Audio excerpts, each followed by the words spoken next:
नमस्कार, world news में आपका स्वागत है। तो बांग्लादेश के हालात एक बार फिर बिगड़ गए हैं। उपद्रवियों ने पूर्व पीएम शेख हसीना की पार्टी अवामी लीग के खिलाफ लगातार मोर्चा खोला हुआ है। बांग्लादेश के लगभग 24 जिलों में हिंसा देखी जा रही है, जिसे लेकर पूर्व पीएम खालिदा जिया की पार्टी बीएनपी भी भड़क गई है।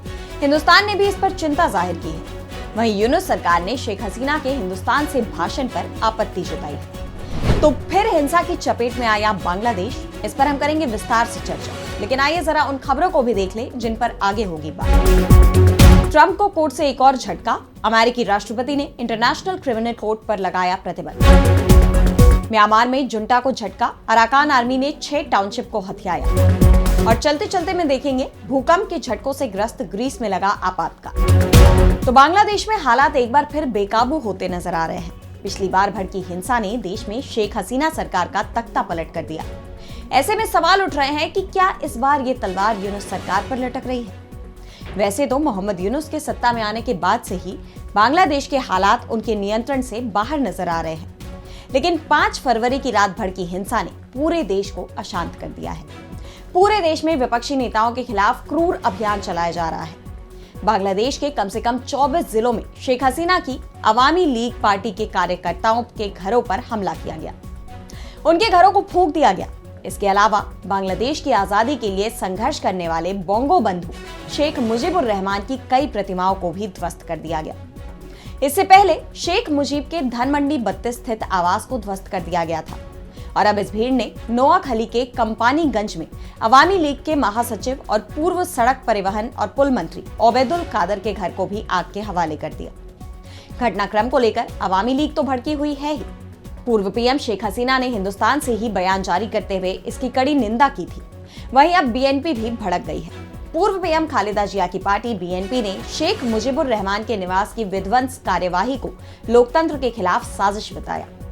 द डेली स्टार के रिपोर्ट के मुताबिक बीएनपी की स्टैंडिंग कमेटी के मेंबर हाफिजुद्दीन अहमद का कहना है कि ढाका में शेख मुजीब के घर पर जिस तरह से हमला हुआ, उससे अराजकता फैल सकती है।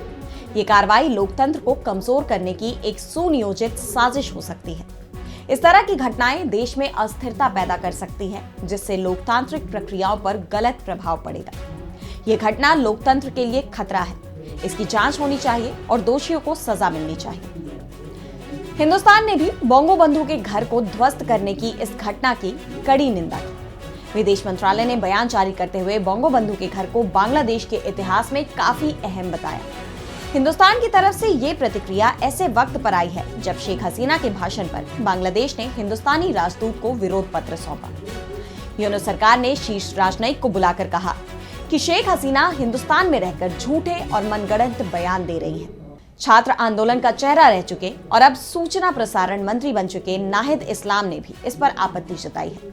उन्होंने कहा कि अगर शेख हसीना वहां से राजनीति करने की कोशिश करेंगी या वहां बैठकर राजनीतिक सभाओं को संबोधित करेंगी, तो इस सब की जिम्मेदारी हिंदुस्तान सरकार की होगी। यानी एक बार फिर शेख हसीना को लेकर हिंदुस्तान और बांग्लादेश में टकराव बढ़ता नजर आ रहा है। दरअसल शेख मुजीबुर रहमान के घर पर हुए हमले को लेकर शेख हसीना ने ऑनलाइन संबोधन किया था। इस दौरान उन्होंने हमलावरों के इस कृत्य की कड़ी निंदा की थी। साथ ही बांग्लादेश की जनता से न्याय की मांग की थी। हसीना ने चेतावनी भरे स्वर में कहा था कि याद रखना, इतिहास बदला लेता है। और उनके इस बयान पर अब यूनुस सरकार ने आपत्ति जताई है। आपको बता दें कि शेख हसीना की सरकार गिरने के बाद से वो हिंदुस्तान में ही रह रही है और बांग्लादेश की तरफ से लगातार उनके प्रत्यर्पण की मांग की जा रही है। लेकिन इस पर अब तक हिंदुस्तान की तरफ से कोई आधिकारिक प्रतिक्रिया सामने नहीं आई है। ऐसे में दोनों देशों के बीच तनाव की स्थिति बन गई है और बीतते वक्त के साथ ये तनाव भी बढ़ता जा रहा है। और अब बढ़ते हैं अगली खबर की तरफ, जहां हम बात करेंगे अमेरिका के राष्ट्रपति डोनाल्ड ट्रंप के एक और बड़े फैसले की। तो लगातार डोनाल्ड ट्रंप के एक के बाद एक कई फैसलों ने देश दुनिया की नींद उड़ा दी है। इसी कड़ी में अब उन्होंने इंटरनेशनल क्रिमिनल कोर्ट पर प्रतिबंध लगाने की घोषणा की है। आईसीसी की तरफ से गजा और इजरायल के युद्ध अपराध की जांच के चलते अमेरिका की कार्रवाई सामने आई है। दरअसल अमेरिका के प्रमुख सहयोगी इजरायल पर गजा में भारी संख्या में लोगों की जान लेने के गंभीर आरोप लगे हैं। आईसीसी ने बीते साल इजरायली नेताओं के गिरफ्तारी वारंट जारी किए थे, जिसमें इजरायल के पीएम बेंजामिन नेतन्याहू का नाम भी शामिल है। ऐसे में अब ट्रंप ने आईसीसी की कार्रवाई को खतरनाक मिसाल बताते हुए उस पर बैन का ऐलान किया है। इन प्रतिबंधों में आईसीसी अधिकारियों के अमेरिका में प्रवेश पर भी रोक शामिल है। ट्रंप का यह फैसला ऐसे वक्त पर आया है जब इजरायली प्रधानमंत्री बेंजामिन नेतन्याहू अमेरिका के दौरे पर हैं। उन्होंने ट्रंप से मुलाकात के बाद उन्हें गोल्डन पेजर भी गिफ्ट किया, जो चर्चा का मुद्दा बन गया है।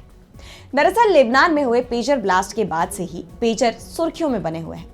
ऐसे में इस गिफ्ट पर इजरायल के प्रधानमंत्री नेतन्याहू के कार्यालय की तरफ से कहा गया कि ये गिफ्ट लेबनान में हिजबुल्लाह के खिलाफ इजरायल के ऑपरेशन का प्रतीक है, जिसमें पेजर ब्लास्ट से हिजबुल्लाह के कई आतंकियों को ढेर कर दिया गया था। इस बीच ट्रंप ने 3 दिन में दूसरी बार गजा पर कंट्रोल करने वाला बयान दिया है। उन्होंने अपने सोशल मीडिया पर कहा कि वे चाहते हैं कि फिलिस्तीनियों को गजा से निकालकर मिस्र और जॉर्डन भेजा जाए और गजा का पुनर्निर्माण किया जाए। लेकिन ट्रंप के इस प्रस्ताव का हर तरफ विरोध देखा जा रहा है। फिलिस्तीनी गुट हमास ने एक आधिकारिक बयान जारी कर कहा कि ट्रंप का गजा पट्टी को लेकर प्लान यहां कब्जा करने की घोषणा के जैसा है। हमास ने अरब देशों से अपील की कि वे ट्रंप के दबाव में ना आते हुए विस्थापन को अस्वीकार करने वाले अपने रुख पर दृढ़ रहें। उन्होंने इस विस्थापन प्रोजेक्ट का विरोध करने के लिए अरब देशों से आपातकालीन शिखर सम्मेलन भी बुलाने की मांग की। वहीं चीन ने भी इस पर प्रतिक्रिया दी है।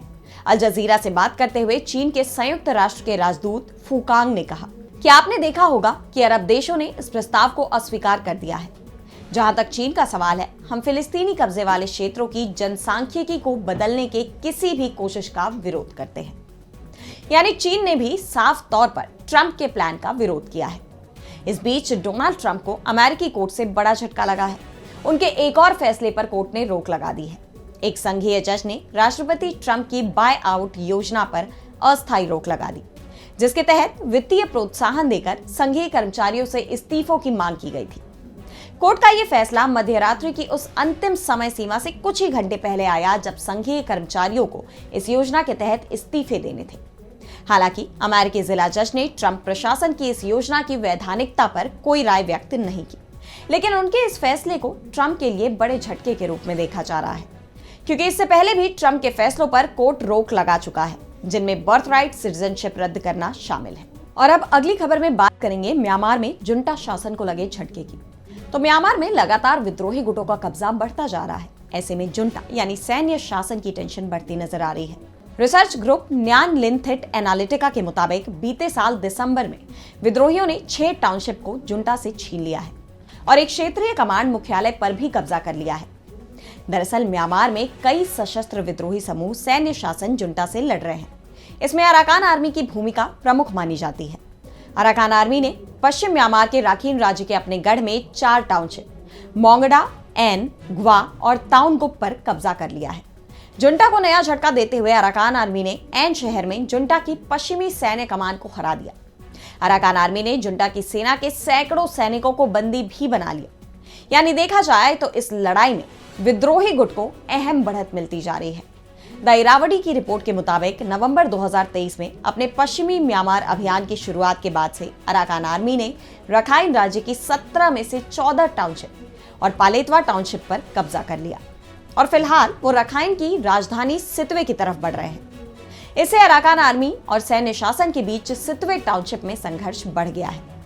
न्यान लिनथेट एनालिटिका के आंकड़ों से पता चलता है कि एआर वाड़ी क्षेत्र और सैन्य शासन की प्रशासनिक राजधानी नेपिडॉ को छोड़कर पूरे देश में संघर्ष है। इस संघर्ष के चलते म्यांमार के लोगों का भविष्य अनिश्चित बना हुआ है। दरअसल म्यांमार में बीते 4 साल से गृह युद्ध चल रहा है।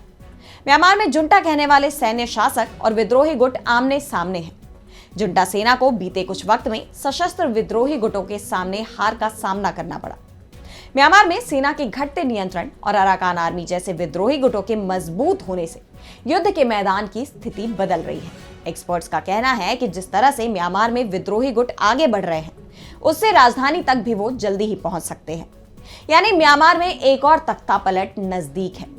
अपने ही पड़ोसी देश में बढ़ते इस संघर्ष ने हिंदुस्तान और चीन की चिंता भी बढ़ा दी है, क्योंकि दोनों ही देश म्यांमार के साथ एक लंबा बॉर्डर शेयर करते हैं।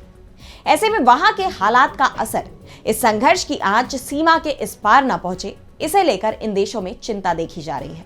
और अब चलते चलते में बात करेंगे ग्रीस के रिजॉर्ट आइलैंड सेंटोरिनी में लगातार आ रहे भूकंप के झटकों की। इस रिजॉर्ट आइलैंड में पिछले हफ्ते भर में सैकड़ों भूकंप आ चुके हैं।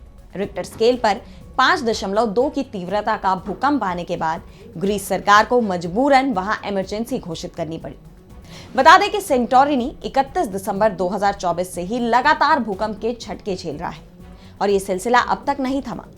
भूकंप की वजह से ज्यादा नुकसान न होने के बावजूद लोग यहां से पलायन कर रहे हैं। पलायन करने वाले ज्यादातर लोग बोट के जरिए ग्रीक मेनलैंड पर चले गए हैं। विशेषज्ञों का कहना है कि लगातार भूकंप के झटके एजियन सागर में ज्वालामुखी गतिविधि से संबंधित नहीं है। फिलहाल जानकारों ने यह कहने में असमर्थता जताई है कि लगातार आ रहे भूकंप के झटके कहीं ज्यादा शक्तिशाली भूकंप के आने का संकेत तो नहीं है। जानकारों का कहना है कि वो फिलहाल हालात पर पूरी नजर रखे हुए हैं। इस भूकंप का केंद्र सेंटोरिनी, अनाफी, अमोरगोस और आईओएस के द्वीपों के बीच है। द्वीप के ऑर्थोडॉक्स चर्च ने निवासियों से मुसीबत के वक्त में एक दूसरे की मदद करने की अपील की है। ऐसे में अब देखना होगा कि लगातार आ रहे भूकंप के इन झटकों का सिलसिला आखिर कब जाकर थमता है। वहीं कहीं न कहीं ये भी अंदेशा जताया जा रहा है कि ये किसी बड़े प्राकृतिक आपदा के आने से पहले की आहट तो नहीं है। अब वजह जो भी हो, लेकिन गनीमत है कि इन झटकों से किसी भी जान माल के नुकसान की खबर अब तक सामने नहीं आई है। तो आज इस वर्ल्ड बुलेटिन में इतना ही। देश दुनिया की तमाम बड़ी खबरों के लिए बने रहिए डीबी लाइव के साथ और मुझे दीजिए इजाजत। नमस्कार।